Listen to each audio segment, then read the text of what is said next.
Hello, I'm Timothy Schmaltz, and I welcome you to my podcast series, When in Rome, Touch the Art. Here we'll get to know my sculptures installed in Rome, their history, and their meaning.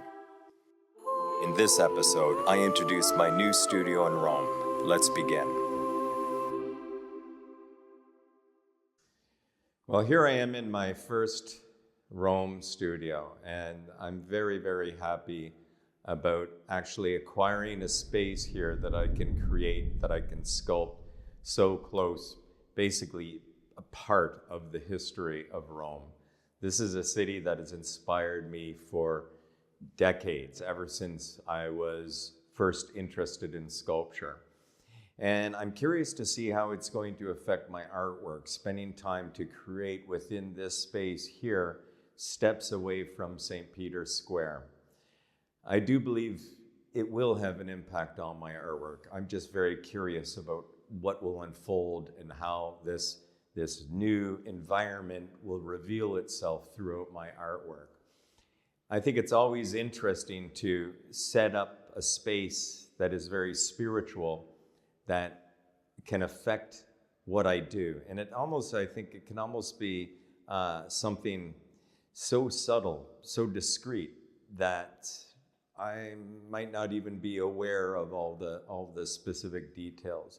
But I do know that I am surrounded by inspiration, surrounded by the giants that actually inspired me to actually create sculpture in the first place. So just being within this environment, steps away from some of the great museums, the great churches, I think will have an amazing effect on my artwork. Also, I do believe that this will allow me to have better access to the Catholic world. Every single Catholic headquarters seems to be moments away from where I am right now. And this is very important for me. I always believe that my sculptures are not done until they're placed. They're not done till they're installed, and they can actually do what they're meant to do, and that is preach. So now, so close to me are so many Vatican embassies from around the world that I can invite in here to see my new creations and discuss new possible projects within the future. It's amazing. It really is. For years, I've been installing pieces in Italy, specifically in Rome, and now to actually have my studio here as a place of creation, to me, it's very symbolic. And I'm a person that's really interested in symbols, being a Catholic sculptor. And so this movement here to create initial designs here is going to be absolutely fantastic. Most of the designing work I do here will be at a small scale, in a sense, three-dimensional maquettes or models, drawings for bigger projects. And then I will take these to my other larger studios where I have the bronze foundries and they can be cast. So I'm very happy about this. I think also that to be in this historical setting is just a wonderful feeling for me. And I'm just sitting here in the studio. There's no sculptures here yet. But the feeling I have is one of excitement, anticipation, and looking forward to the new sculptures that I'll create. So you need space that you can walk around. You need space that you can basically live with the sculpture. And so here, when I'm in Rome, I will be creating new pieces, new saints, new representations of the Bible. And in a sense, they will become a part of me. And so it's wonderful that this space actually exists for me here. Just the excitement, really, I'm so excited. When I'm actually working in a studio, oftentimes I don't only start with one sculpture, but I'll start with 5 or 6. And that gives me time to look at them, put them back down, and then start another one, reflect on it. And it's a very interesting process. In a sense, I live in my studios. I spend most of the time within the spaces of my studios. It's almost crucial for me, for my creation, that I listen to scripture, audio tapes, or actually listen to the Bible as I'm sculpting. And this is a habit I have got myself into. I think it's probably around the 7th year that whenever I actually create a sculpture, I'm listening to the Bible. And I think one of the cool things about that is it kind of sinks in you. It becomes a part of you. Oftentimes I think, well, if one reads the Bible for 1 hour, that's one thing. But if one listens to it for 10 hours a day, you're going to get a different experience. And so that has led to some of the most interesting and most eureka moments within my creation, when all of a sudden, almost naturally, instinctively, muscle memory, so to speak, comes out and forms a sculpture of a specific passage of the Bible. If my environment is important, if my environment, my audio is very important, also my visual, and I do believe that putting myself within the eternal city, steps away from St. Peter's Square, will have a dramatic and a very exciting impact on my artwork. Oftentimes I feel that I got a super advantage because Bernini, Michelangelo, they've done what they had. They've done it, and it's they're masterpieces, but I'm still sculpting right now. And I can see what they did, but they can't see what I've done yet. And so I have this great perspective. I'm looking out over top of giants, looking at their creations, and I can pick those up. I can look at them. I can walk around Rome and see these great masterpieces, and then I can try my best to take that creative work and add to it, add to that dialogue, put some more into that library, and also bring a new face to our faith in a sense, so younger people, this new generation, this new world can see. And I think that's very important. Oftentimes I say that the problem with doing religious artwork is people think it was something that was done in the past. Many times people go to Rome and they think they're just walking in one big museum. Well, by me actually coming here and actually opening up a studio, creating here, I'm fighting that bias. I'm fighting that misconception. And so by me actually sculpting here, I am making a big statement. I am essentially saying that the creation of Catholic artwork is alive today, and it's growing and it's developing. And so all this symbolic stuff means so much to me because I'm a symbolic person. I look for symbols in artwork, and I also look for symbols in my life, in my lifestyle, that actually impacts the way I sculpt. So it's oftentimes when I sculpt, I almost feel that why not consider what I do prayer? Why not consider myself in a monastery, in a sense, just a different form of praying? And it can't hurt. And I do believe that if I have this idea that what I'm doing is a very spiritual thing and not just grunt work and not just making something beautiful, but actually a form of prayer, that must rub off on the sculpture. And if I'm in that state, or if I have that conception of what I'm doing is a form of prayer, I think it will open me up to more creativity and more spirituality in my artwork. Oftentimes I think that in order to create a masterpiece in art, you do not know everything. You cannot necessarily say, well, today I'm going to make a masterpiece. Today I'm going to make a piece that will actually move people. It's not that easy. But one thing I've learned over my life as a sculptor is I know how it doesn't work. It doesn't work when I don't work. If I'm not putting myself completely immersed in my sculpture, in my spirituality, nothing is going to come out of it. And so that's why I have a deep discipline. I see rooms, I see studios as, in a sense, oasis, a spiritual opportunity to bring something forth into the world.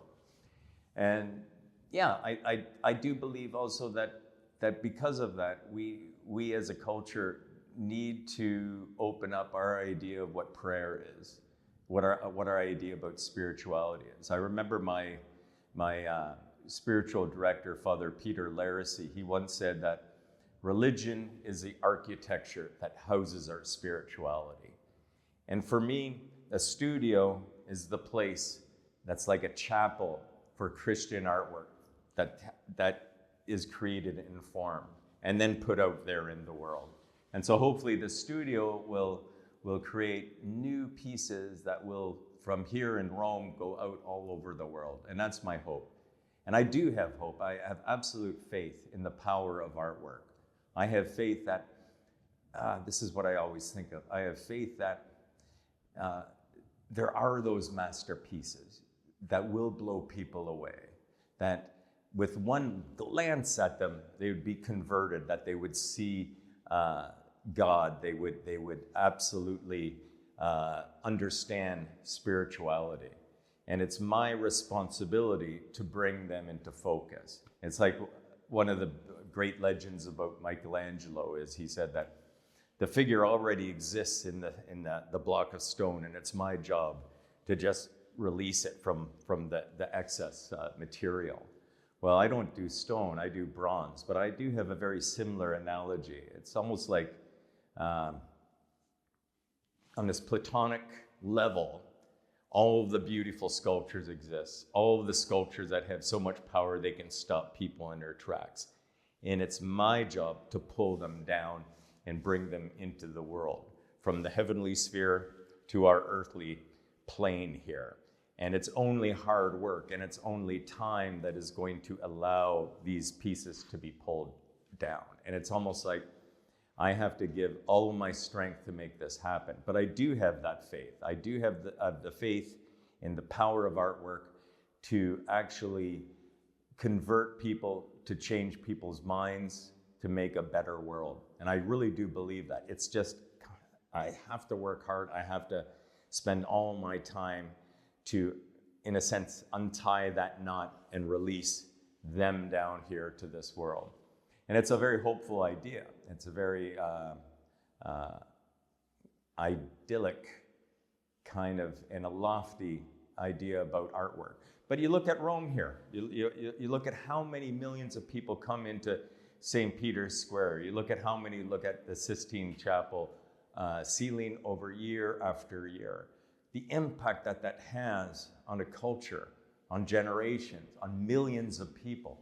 It's hard to quantify that power that artwork has. And in the Middle Ages, when people were illiterate, they knew that. That's why you have so much art in the previous times. But I have to really, and I really do believe that today people are illiterate, not necessarily because they can't read or write. It's because they have no time anymore. It's almost like they're bombarded by so many different things in their life that one of the easiest things for them to do is use their eyes to read, use their eyes to understand. And so that's, I think, a very important part of our culture.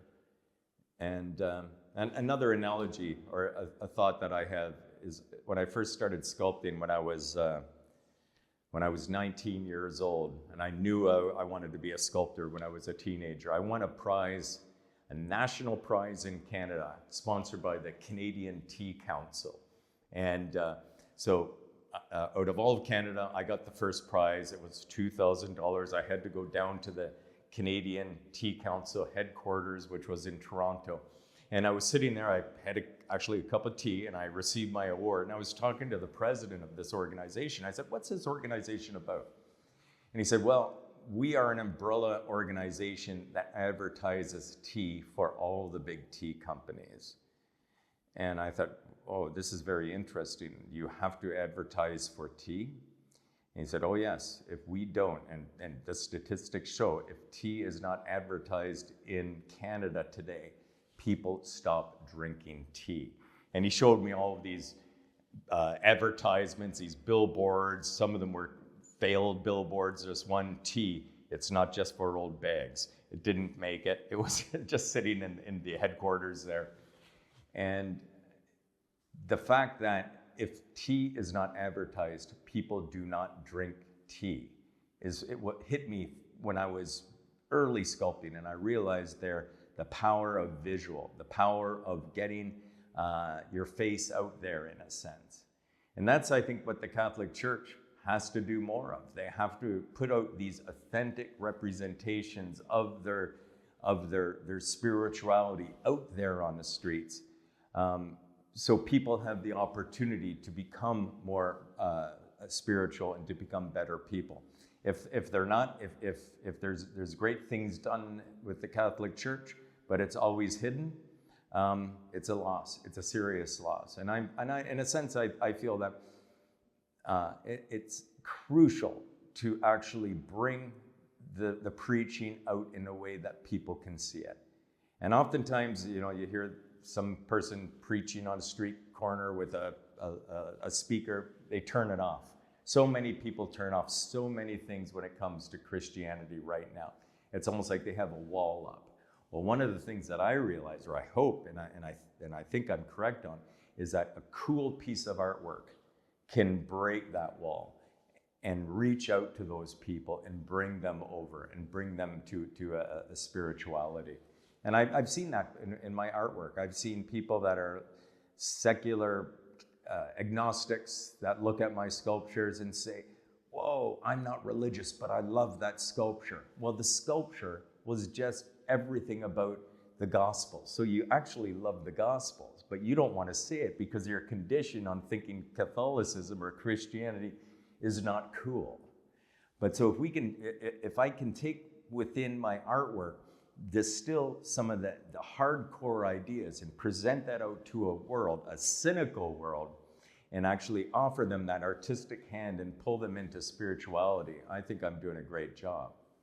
And so that's, I think, one of the things that drives me. And I've had experiences like that also at unveilings of my pieces. I was in Washington, D.C. at St. Matthew's Cathedral, and When I Was Naked, You Clothed Me was installed on the sidewalk in Washington, D.C. in front of the cathedral.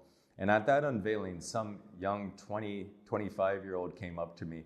He shook my hand and he said, "It's because of the homeless Jesus that you created in Washington on G Street that I became a Catholic." And he wanted to meet me. And I thought, that's probably the best compliment that sculpture has ever gotten. And I do believe that that sculpture and other sculptures that I've created have that punch, have that hardcore reality that can turn people's hearts, that can, in a sense, break that stereotype and that wall of Christianity is cookies and cream. Christianity is for old ladies. Christianity is not relevant in my life today. And so when I do a sculpture of part of a passage of scripture or the life of a saint, I want to give it as much power as possible. In order to do that, I need to be obsessed. I need to be absolutely obsessed. I need to wake up. I need to think about scripture. I need to think about how I can figure out this puzzle to make these people understand. And so to have a space that is inspirational for me, I'll do it. I'll have a studio in Rome if that's what it takes. And yeah, so that's part of this whole new studio and this new opportunity that I have to create. It is very important when it comes to having an empty studio. And I can already imagine all the different pieces that could be created here to fill up this space. And it makes me excited. I am so excited about the idea of sculpture. And I started doing Christian sculpture when I was 21. And I feel right now I've just started. And there's so much to do. There's so many possibilities. And I think that's one of the most wonderful things about being a Christian sculptor. Interesting enough that so many passages, so many awesome passages in the Bible are not represented in artwork. I actually, it's interesting, and other aspects of our Catholic faith. I just recently finished the Divine Comedy. Not reading it, but actually sculpting it. I created 100 cantos, 100 sculptures of each canto or chapter within the Divine Comedy. And I couldn't believe that this is the first time ever this was done. But there's so many other projects that I want to do. I actually want to create sculptures of every single chapter of the New Testament. And it's interesting because if I spend my life doing sculptures, it's really a unique way of understanding Scripture. And it's like you can read or you can sculpt. And what sculpt is, it's kind of active, positive creation while you're studying, in a sense. And I find that very much interesting. I remember when around 12 years ago, I was creating the Stations of the Cross. And I was doing the first station, Pontius Pilate, with Jesus being condemned. And I realized, I just became very conscious that my face was having the same expression of the Pontius Pilate sculpture that I was sculpting there. And I realized that, oh my goodness, I am like living this here as I'm sculpting it. And so as a sculptor, in a sense, you're almost like a director of a play. You have to kind of, or even an actor, you have to kind of have in yourself those emotions in order for you to bring them and translate them into an art piece. So it really is a meditative experience. It's not just grunt work. Mind you, some of the times it is. But hopefully in this Rome studio, just because I'll be doing very creative pieces, this will be like a creative tank that I will be able to experiment, explore, and do the real radical creative stuff. And hopefully some religious holidays, I'll be able to come here in absolute peace and quiet and actually create. Although I'm a couple minutes from St. Peter's Square, here in the catacomb, the artistic catacombs, the silence is awesome. It will be a place that I perceive that I will wake up and come out, and I won't understand what day it is, and I'll have an amazing creative experience in here. Hopefully, God willing, I'll have many of them. So far, today's chapter of When in Rome, Touch the Art by Timothy Schmaltz. Thank you for joining me this far. I'm looking forward to seeing you in the next episode. Meanwhile, follow me on my social media. When in Rome, Touch the Art is a production by Lamashi Communication for Good Causes. Executive producer, Juan de la Torre. Voiceover, Timothy Schmaltz. Camera, Lorenzo Maya. Editor, Mauricio Ramirez. Design, Mauricio Ramirez. Sound, Lorenzo Maya.